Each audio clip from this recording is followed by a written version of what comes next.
the Military Spouse Employment Program Coordinator here at Hiring Our Heroes in Washington, D.C. It's really great to be back on VetNet for those of you that joined us last week. For some of you that may not be as familiar with our program, Hiring Our Heroes is a nonprofit with a focus on our campaign called Hiring 500,000 Heroes. It's an effort that's led by our team here at HOH and also Capital One. The objective of our campaign is to ensure that veterans and military spouses, over 500,000, are hired by the end of 2014. And companies, over 900 companies have committed to this campaign so far. Companies like Ryder, GE, and Comcast have all committed to hiring. But today we want to talk about small businesses. They play such an intricate role in this campaign, and one small business in particular that we will discuss today has committed and really helped lead the way in hiring veterans and military spouses. In fact, they were the winner of the 2012 Capital One Small Business Award for Excellence in hiring veterans and military spouses. I'd like to welcome Joyce Razor, the Executive Director of the National Military Family Association. Joyce, thank you so much for joining us today. Thank you, Sarah. It's always fun to talk about hiring military spouses, especially. Yes, I couldn't agree more. Joyce, just to get started, would you mind sharing just a little bit about your organization? Yes, we are a 501c3. We're a charity that supports military families. We have about 33 employees. Most of our employees are military family members. We've hired mostly military spouses, military kids, and we've hired some veterans over the years. Our mission is to support military families. So we listen to families, we then respond to what they tell us that they need, whether it's by bringing their voice to Capitol Hill or sponsoring certain programs that help military families. That's great. And I know that you wanted to also share a little bit about the website. If we could cue that up, just to direct folks to some of the incredible resources that your organization offers. Yes, I hope that people will bookmark our website. It's militaryfamily.org. We have a lot of information for families about benefits, about resources that are there to help them. We also post our job openings there. And we also have information about our programs. We have scholarships for military spouses because we know that military spouses are looking for that leg up in pursuing their career, and we want to help that through education. We do programs to support military kids, our Operation Purple summer camps, and families dealing with return of a service member from a deployment or dealing with an injury, so helping that family get back together again after that deployment or after that injury. We also reach out to families through our various publications and also our new My Military Life smartphone app. So, and we'll probably be seeing some screenshots of those later, but we hope everybody at this point can remember militaryfamily.org. Excellent. Thank you so much, Joyce. Now, to maximize our time here together today, I wanted to jump straight into some Q&A. Now, noting that NMFA really leads by an incredible example. Correct me if I'm wrong, but to my understanding, over 75% of your employees are military spouses. Now, that being said, what can you share with us today about military spouses and employees, and what can we say to employers to help encourage them to hire more? Military spouses bring so much life experience. And number one, when I hire a military spouse, I get their perspective on the world of the military family. They may have had multiple assignments at various locations. They and their service member, they've dealt with deployment, and so for an organization like us who supports military families, having that personal knowledge of the people we serve goes a long way. But they also bring skills. They've had different jobs, they've learned different, both paid and volunteer, and they bring all of those skills to us to make our work more effective. They also bring an enthusiasm. They are so loyal and so proud of being part of our mission. They want to help. They are grateful to be employed because they know how much being employed not only helps their career, but also helps their family financial stability. And so they bring an enthusiasm for the job, a dedication, and are appreciative that we recognize that we may not have you forever. The military may move you, but while you're here, you're going to contribute something valuable, and we value that contribution. Great. And continuing on that same line of question, Joyce, as far as recruiting goes in this day and age, we know that it can be very expensive to get good employees with advertising costs and recruitment costs. They all add up. What are some creative and cost-effective ways you might be able to recommend for small businesses and organizations to recruit military spouses? Well, there are several that we use. We use some of the sites like Craigslist or LinkedIn for some openings, but as you say, there's a cost to that. We also use our networks. We post on our own website, which doesn't cost us anything. We put the announcements out to our volunteer corps and our other employees, and we've hired quite a few employees from our volunteer corps. We've also hired friends and acquaintances of staff or volunteers, people who say, oh, I know her, she's moving to this area, she's looking for a job.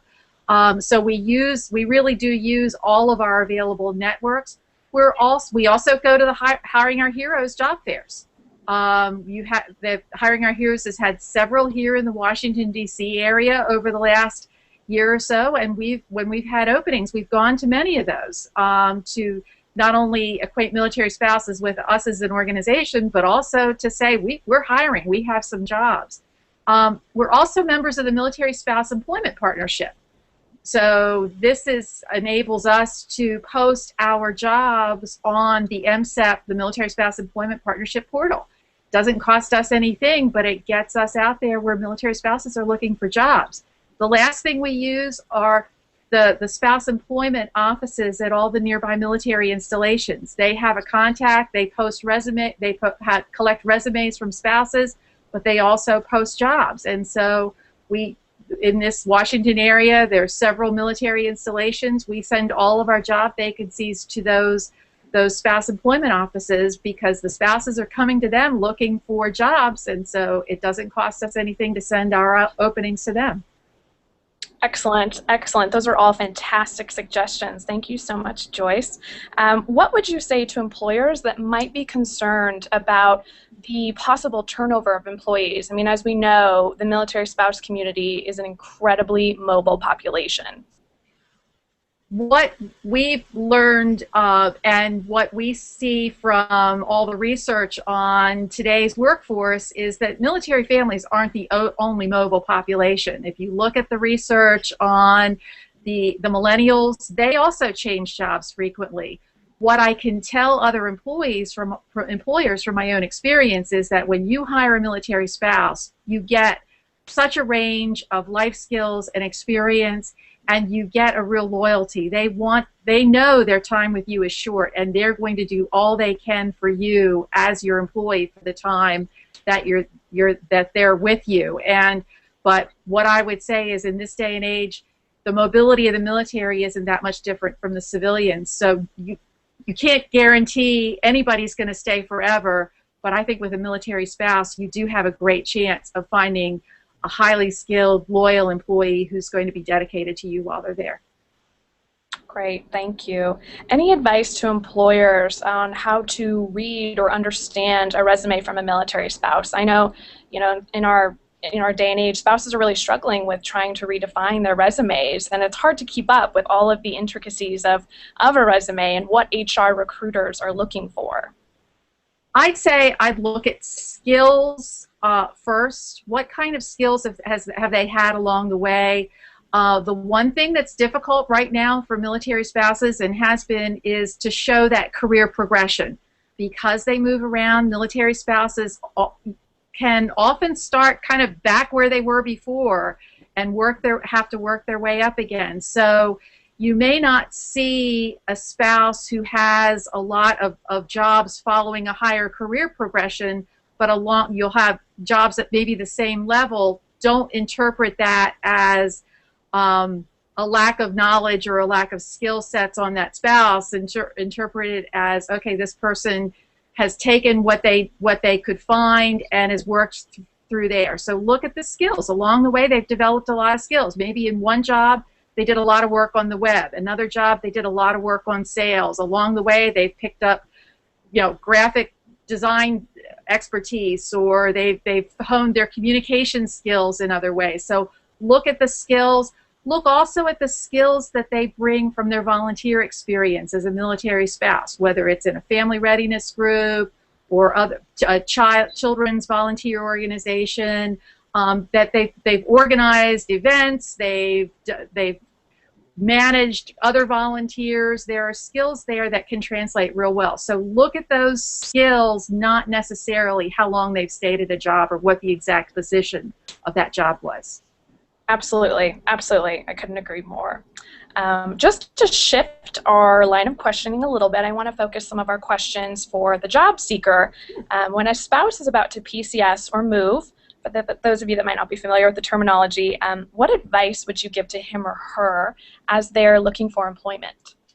Start looking early and use every contact you have. You can, if you know where you're moving, you can contact that spouse employment office on the installation where you're heading. Please, check out the Military Spouse Employment Partnership portal. Go to Military OneSource. This is available to all military family members. A lot of spouse employment resources there, and you can get help with your resume. There are counselors who will help, or you can go to the spouse employment office at the installation to get help building up your resume. I always suggest to start with your current employer. If they're a larger employer, maybe they have an office where you're going, or have a contact with someone in their industry where you're going that they could put in a good word for you. Ask if you can do your job remotely. Some jobs translate into remotely, so you may be moving but may not have to leave your employer. So we have several remote employees who, in many cases, they started with us when they were here in the Washington, D.C. area, but we've been able to use their skills and keep them on the payroll as they've moved away.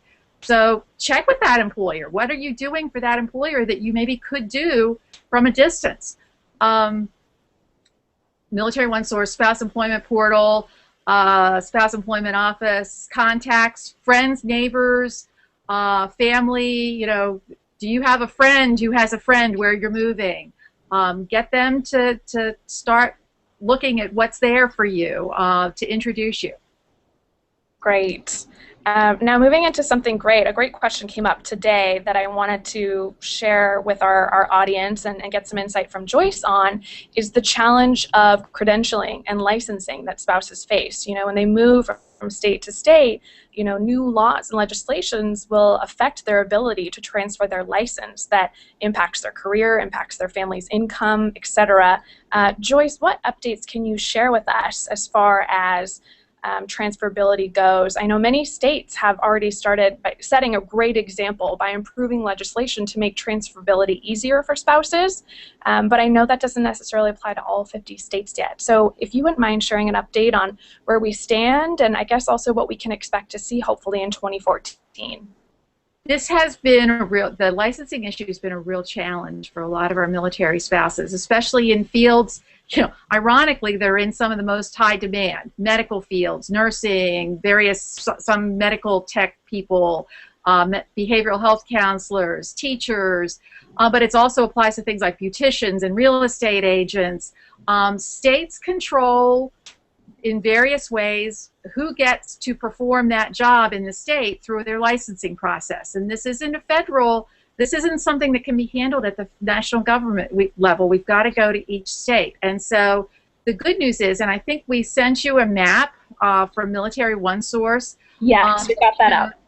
That shows about 36 states have some sort of licensing legislation that supports military spouses as they move to help them get a job in that new state faster. But they are different, and so as you're doing your research when you're preparing to move, you do have to look at what the law is in that state. Not all the laws cover every profession that needs a license, and not all of them treat the licensing in the same way. There are some states that maybe will do a reciprocal agreement, and so if you have a license in one state, they'll accept that. Other states will say, we're going to give you a provisional license in our state and give you time to get the extra class or whatever it is, the procedure you have to go through to get the full license. But that provisional license enables that spouse to get a job right away. So you have to look at the legislation in each state. But as I said, 36 states have already looked at this issue and done something about it. We expect several others will do so in their next legislative cycle.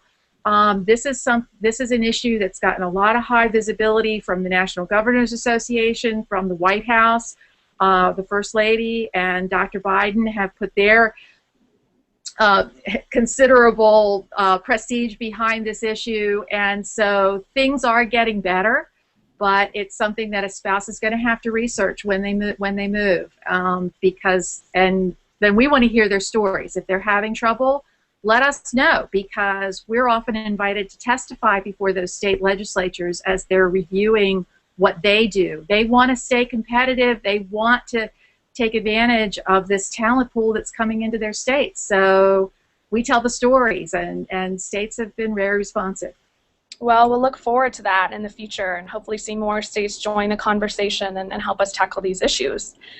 Similar to that line of question, we get a lot of questions from spouses from all over looking for tips and guidance on applying for federal jobs and contracting positions. Any advice you'd like to share with them, Joyce? And the applying for federal jobs and getting in contracting positions can be very tough, especially right now when we're dealing with a lot of budget cuts. And so we're dealing with hiring freezes in the federal government. The best place we see that spouses should start would be, again, that local spouse employment office and the civilian personnel office on the military installation. They're going to know what jobs are available. Some of those contractors are Military Spouse Employment Partnership partners. So if you go on the MSEP portal, Military Spouse Employment Partnership portal, that will help.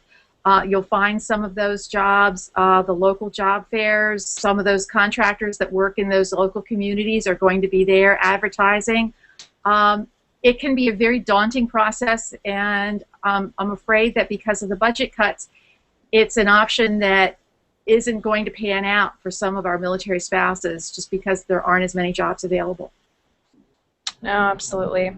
Thank you so much for that, Joyce. I wanted to go back to something you mentioned earlier. We were talking about hiring fairs, just to slightly shift our questions here. We also get a lot of emails from spouses that are re-entering the workforce, or some that are entering it for the first time, and those are some of my favorite emails because it's a sensitive subject for some, and I like to do my best to really give them the best guidance I can on resources and referrals, what might help them through the process. But the question that is most, I think, special to our team here is when they're attending our own hiring fairs or maybe other hiring fairs and they've never been to one before, and they're very nervous. They're looking for guidance and advice on how to really maximize their time there. I would love to get your insight on that, Joyce, so I can also share your advice to the spouses when they continue to ask us that question in the future.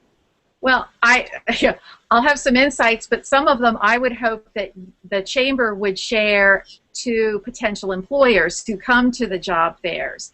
When you're talking about a military spouse population, there are many military spouses who have chosen, because of moves, because of deployments, to remain out of the workforce for a while. So be sensitive to that. And it's, as I said, when you're talking to that military spouse, look at the skills, because even if they haven't worked for pay for quite a while, they've gathered a lot of other skills in terms of organization, managing volunteers, doing things to support their community that could translate into very useful skills for an employee. So I think for the spouses, make sure they're coming to that hiring fair with a good resume. So they shouldn't do the resume the night before and show up with a lot of copies at the hiring fair. They should spend the time either using the military spouse employment resources that are available on Military OneSource, for using the ones at the spouse employment office on their installation to hone that resume, focus on their skills, get prepared. There are often, there are counseling and coaching courses that will help them prepare to re-enter the workforce, and showing they've had the initiative to do some of those, to do that research before they show up at the hiring fair, may put them in good stead. The other thing is don't be discouraged. That hiring fair, there's a lot of people, there's a lot of things going on. It's the follow-up with the potential employers once they've left the hiring fair, to continue to look at those employers in terms of their job openings.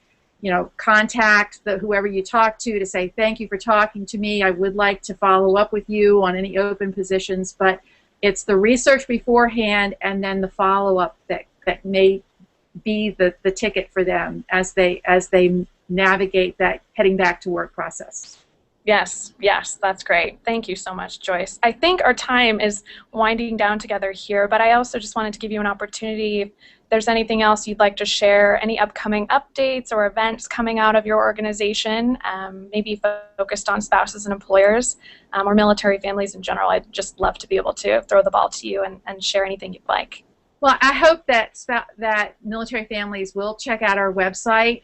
But also look for our My Military Life app, because on that app, which you can download from either the App Store or Google Play, we have a whole section, a whole path dedicated to spouse employment. And what we try to do on our app is anticipate those questions that military spouses might have, to so that we can provide the resources that will help them as they begin that job search or as they move and need to do a new job search. So I would encourage folks to look at that app. Check out the information on our Spouse Scholarship Program. Application period will open in December, but they can go on our site and sign up for updates so that they know when that's open to apply, because education is a huge component of the whole career quest for a lot of our military spouses. And then check out our other resources. If they've recently come back from a deployment or they have an injured service member, they might want to check out our family retreats that are coming up this fall. Time to get their family outdoors somewhere and really work on just being a part of a family again and playing together after that deployment or injury. So check out the resources we have. That's excellent. I'm very excited about the app as well. I know some of the spouses we've been working with currently will get a lot of use out of that. So that's exciting, and we'll look forward to directing spouses to that. Well, I think that's about it for our time today, but thank you so much, Joyce. It's been such a pleasure talking with you and having this conversation. Really appreciate all the insight you've shared with us today, and of course for your commitment to military families and hiring military spouses. So thank you very much from all of us at Hiring Our Heroes. Thank you, Sarah, and we appreciate all the work that Hiring Our Heroes is doing to focus not just on veterans but on spouses as well. Thanks a lot. Well, wonderful. Well, until next time, thank you.